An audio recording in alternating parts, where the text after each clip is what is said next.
نون league کے senator Talal Chaudhry اس وقت Saint میں اظہار خیال کر رہے ہیں۔ اور آپ ساتھ تھے اس وقت، بانی پی ٹی آئی کے گھر گئے، انہوں نے جو وہاں بات کی اپنی گھر کے سڑک سے لے کر ان سے ہم ملک چلانے کے لیے، پاکستان کی معیشت آگے بڑھانے کے لیے، سی پیک کو آگے لے جانے کے لیے لے کر گئے، انہوں نے اس کا کیا جواب دیا؟ You have just 20 seconds now. Sir 1 minute 2 minute صرف سر آخری سر گزارش یہ ہے جی اب 1 منٹ سر گزارش یہ ہے، کہتے ہیں 9 مئی کو بھول جائیں، یعنی 9 مئی کو بھولنے کے لیے آپ نے 24 نومبر کیا، بھولا نہیں جائے گا۔ کوئی ایسے مذاکرات جس میں مجرم بھی شامل ہو وہ نہیں ہو سکتے، کوئی ایسے مذاکرات جو فیض اور اس کے گٹھ چوٹ سے جو اس پاکستان کو نقصان ہوا ہے، اور اس میں ایک نام کا اور اضافہ کر لیں، اس میں ثاقب نثار بھی شامل ہے، ثاقب نثار، فیض، عمران، یہ جب تک دیکھیں کیا کس کا نقصان ہوا، ذاتی نقصان تو ہم بھول سکتے ہیں، کال کوٹریوں سے لے کے جلاوطنیاں تک بھگتی، لیکن یہ نہیں ہو سکتا کہ پاکستان 100 کا ڈالر 300 کا اس میں مہنگائی 4 روپے کی روٹی 24 روپے کی، نقصان اس ملک کا اس غریب کا ہوا ہے۔ گزارش یہ ہے، کہتے تھے چھین کر لیں گے ٹکر کے لوگ، اور جناب چیئرمین آگے ہیں کہ دلیے کا بائیکاٹ کریں، فوجی منصوبات کا بائیکاٹ، اور بھئی سب سے بڑی فوجی مصنوعات جو ہیں وہ تو بانی پی ٹی آئی ہیں، سب سے بڑی وہ تو انہوں نے خود اس نے کریٹ کی ہے۔ اگر جنرل ظہیر الاسلام نہ ہوتے، جنرل پاشا نہ ہوتا، تو بانی پی ٹی آئی سیاسی طور پہ آخری سر لائن Thank you, Talal. سر آخری line Thank you very much. سر آخری گولی Please take seat now. Thank you. Senator محسن عزیز صاحب۔ بہت شکریہ جی۔ بات یہ ہے کہ میں نے جو کل کی تقاریر سنی تھی لیڈر آف اپوزیشن کی اور لیڈر آف دی ہاؤس کی، اس کے بعد میں نے اٹھ کے صرف یہ بات کرنی تھی کہ بہت شکریہ، بہت مہربانی، ہم آگے کی طرف ایک قدم لینے کے لیے تیار ہو گئے ہیں اور اس کو لے کے آگے چلتے ہیں۔ اور جیسے انہوں نے کہا تھا کہ ہمارے میں بھی اور ہر طرف میں بھی کچھ نہ کچھ ایسے عناصر موجود ہیں جو پاکستان کو آگے جانے نہیں دیتے، تو آج میں یہ کہنے پہ مجبور ہو گیا ہوں کہ جو کل کی تقاریر ہیں اور آج کی تقاریر ہیں اس میں بہت فرق آ گیا ہے۔ ہم اگر چاہتے ہیں کہ پاکستان کو ایک اکنامکلی اسٹرینتھن کریں، جو کہ ضرورت ہے، چیئرمین صاحب بات یہ ہے کہ پاکستان نہ صرف نیچرل ریسورس، ہر طریقے کے نیچرل ریسورس سے مالا مال ہے، پہاڑ ہیں، دریا ہیں، سمندر ہیں، درخت ہیں، بلکہ جو ہمارا سینیٹر محسن عزیز سینٹ میں اظہار خیال کر رہے ہیں۔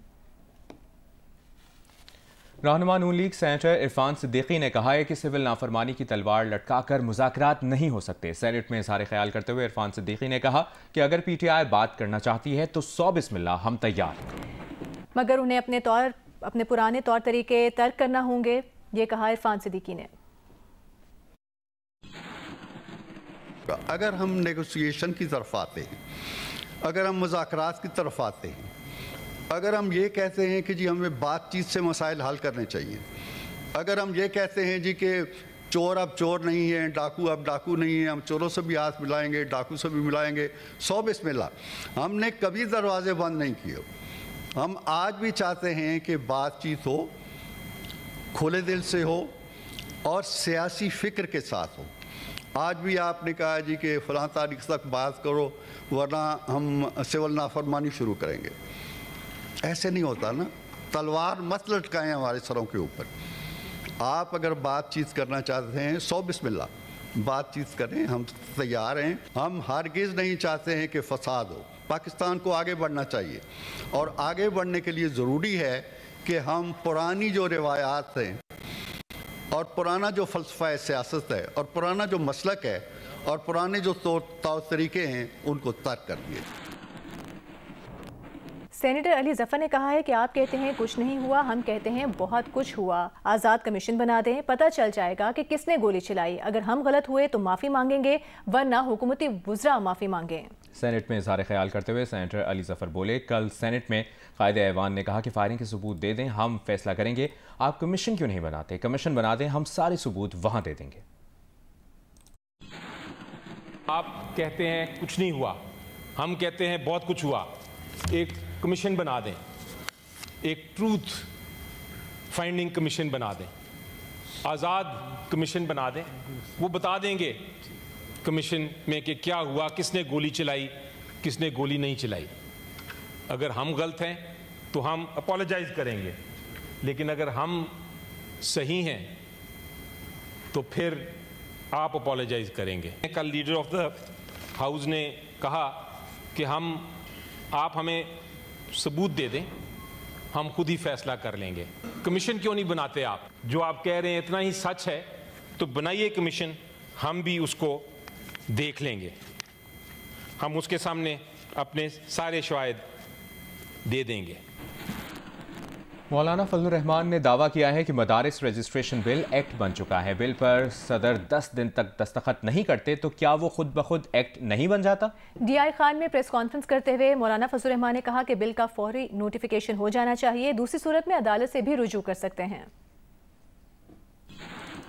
ہمارا دعویٰ ہے کہ ایکٹ بن چکا ہے، صدر نے ایک اعتراض بھیج دیا ہے، اس کے بعد اگر اس نے آئینی مدت کے اندر اس پر دستخط نہیں کیے تو حکومت نوٹیفیکیشن جاری کرتے ہیں اس کا گزٹ کرنے کی۔ ہماری پوزیشن بالکل واضح ہے 2+2=4 کی طرح، اور ہم سمجھتے ہیں کہ ایکٹ پاس ہو چکا ہے، اس کا نوٹیفیکیشن فوراً ہونا چاہیے۔ میری تجویز ہوگی اتحاد مدارس دینیہ کو بھی، جس کا اجلاس 16 دسمبر کو ہو رہا ہے،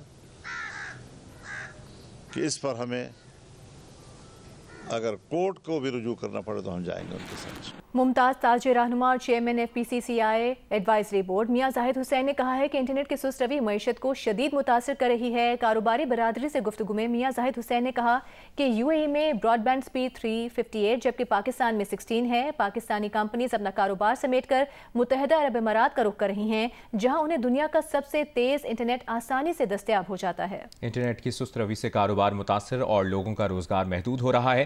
انٹرنیٹ کی سست روی سے فارن ایکسچینج کی آمدنی بھی متاثر ہوگی، اس لیے حکومت اس مسئلے کو ترجیحی بنیادوں پر حل کرے۔ پاکستان سست ترین انٹرنیٹ والے ممالک میں شامل ہو چکا ہے۔ ایک عالمی ادارے کی رپورٹ کے مطابق موبائل انٹرنیٹ کی رفتار کے معاملے میں پاکستان 111 ممالک میں 100ویں نمبر پر ہے، جبکہ براڈ بینڈ کی رفتار کے معاملے میں 158 ممالک میں 141ویں نمبر پر ہے۔ ایک طرف حکومت آئی ٹی کی برآمدات کو $5 ارب تک بڑھانے کے اعلانات کر رہی ہے تو دوسری طرف انٹرنیٹ پر تھوڑی دیر بعد بند ہو جاتا ہے۔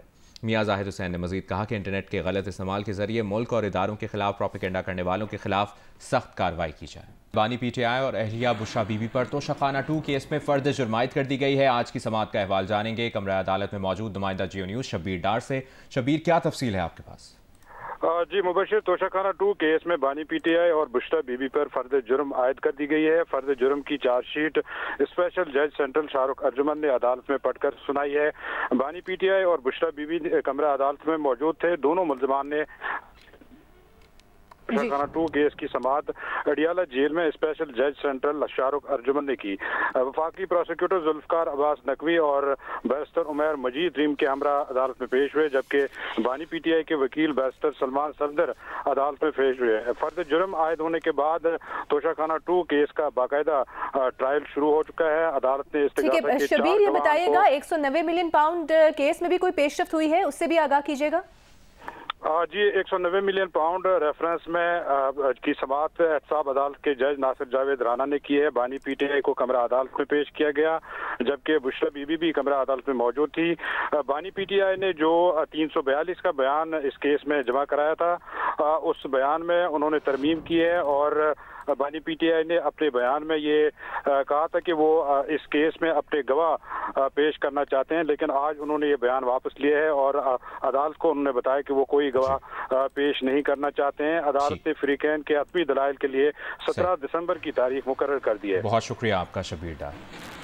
کے ایم سی کا اجلاس حکومت اور اپوزیشن ارکان میں تل کلامی اور ہاتھا پائی کے بعد ملتوی کر دیا گیا، مگر شدید ہنگامہ آرائی کے دوران ہی متعدد قراردادیں متفقہ طور پر منظور کر لی گئیں۔ اجلاس ملتوی ہونے کے بعد سٹی کونسل کے اپوزیشن ارکان نے کے ایم سی آفس کے باہر مظاہرہ کیا ہے۔ احتجاج کرنے والوں میں جماعت اسلامی اور پی ٹی آئی کے یو سی چیئرمین شامل تھے۔ مظاہرین نے اپنے خطاب میں کہا کہ 246 یو سیز کو برابر کی سطح پر فنڈ دیے جائیں، صرف پیپلز پارٹی کی یونین کونسل کو فنڈ جاری کیے جا رہے ہیں۔ کراچی کے نمائندوں کے ساتھ جو تعصب کیا گیا اس پر احتجاج کیا۔ پاکستان کرکٹ ٹیم کے ہیڈ کوچ جیسن گلسپی نے ساؤتھ افریقہ جانے سے انکار کر دیا ہے۔ ذرائع نے کہا ہے کہ جیسن گلسپی نے ٹم نیلسن کے معاہدے میں توسیع نہ ہونے پر نہ جانے کا فیصلہ کیا ہے۔ ذرائع نے کہا کہ گلسپی نے ذاتی وجوہات کی بنا پر ساؤتھ افریقہ نہ جانے کا بورڈ کو بتایا ہے۔ پاکستان کرکٹ بورڈ نے جیسن گلسپی کو مستقبل میں ذمہ داریاں نہ دینے کا فیصلہ کیا تھا، جس کے بعد گیری کرسٹن کی طرح جیسن گلسپی نے بھی وقت سے پہلے مستعفی ہونے کا فیصلہ کیا ہے۔ وائٹ بال کے عبوری ہیڈ کوچ عاقب جاوید کے ریڈ بال میں ذمہ داریاں جاری رکھنے کا امکان ہے۔ جیسن گلسپی کو کل ساؤتھ افریقہ پہنچنا تھا۔ جیسن گلسپی کو جنوبی افریقہ میں پری ٹیسٹ کیمپ کی نگرانی کرنا تھی۔ سابق کپتان راشد لطیف نے کہا ہے کہ ہماری ٹیم تو ایسی چیزوں کی عادی ہو چکی ہے، لیکن غیر ملکی کوچز کا اس طرح چلے جانا پاکستان کرکٹ کے لیے اچھا نہیں ہے۔